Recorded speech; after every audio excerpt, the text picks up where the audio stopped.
ఎంపీల్లో కల తప్పింది, ఫామ్ హౌస్లో బీఆర్ఎస్ మీటింగ్, సంతాప దినానికి వచ్చినట్టుగా అందరి ముఖాలట. అయ్యయ్యయ్యయ్యయ్యా, ప్రస్తుత రాజకీయ పరిస్థితిపై కేసీఆర్ ఆరా. తాజా పరిణామాలతో పార్టీకి ఇబ్బందులు తప్పన ఎంపీలు.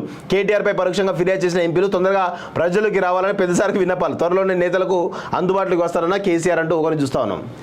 పాపం అయ్యయ్యో.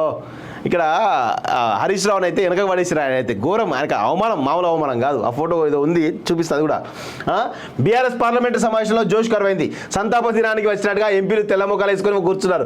ఎంపీల తీరు అర్థం కాని కేసీఆర్ వారిని మాట్లాడించి ప్రస్తుత రాజకీయ పరిణామాల గురించి అడిగి తెలుసుకున్నారు.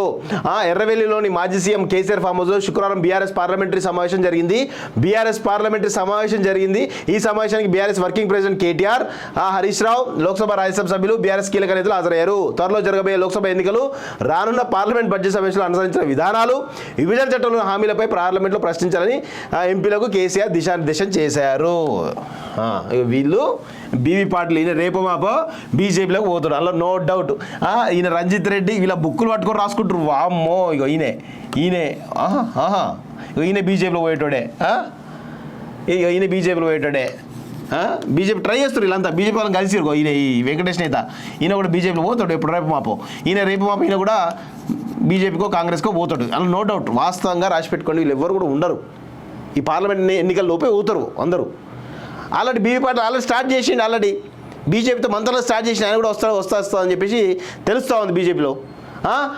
ఆల్రెడీ వెంకటేష్ నేత కూడా నాకు బెదబెల్ టికెట్ కావాలని చెప్పేసి అడుగుతా ఉన్నాడు. నేను బీఆర్ఎస్లో ఓడిపోతా, నాకు బీజేపీ టికెట్ అని చెప్పి అడుగుతా ఉన్నాడు. ఇది పరిస్థితి. వీళ్ళంట పోయి బుక్కులు పెట్టుకుని రాసుకుంటా ఉన్నారు. వీళ్ళు సొక్కం పూసలు అయినట్టు. కేసీఆర్ చెప్తాడు, వీళ్ళు వింటారట. బాబా ఏమున్నారా నాయన మీరైతే. మామూలు నటన లేదు వీళ్ళల్లా. ఇది చూస్తే మన 90s కిడ్స్లో ఒక సాంగ్ ఉంటుంది, సాంప్రదాయని శుద్ధ పూసని అన్నట్టు వీళ్ళ బిహేవియర్ కనబడతా ఉంది. ఏందో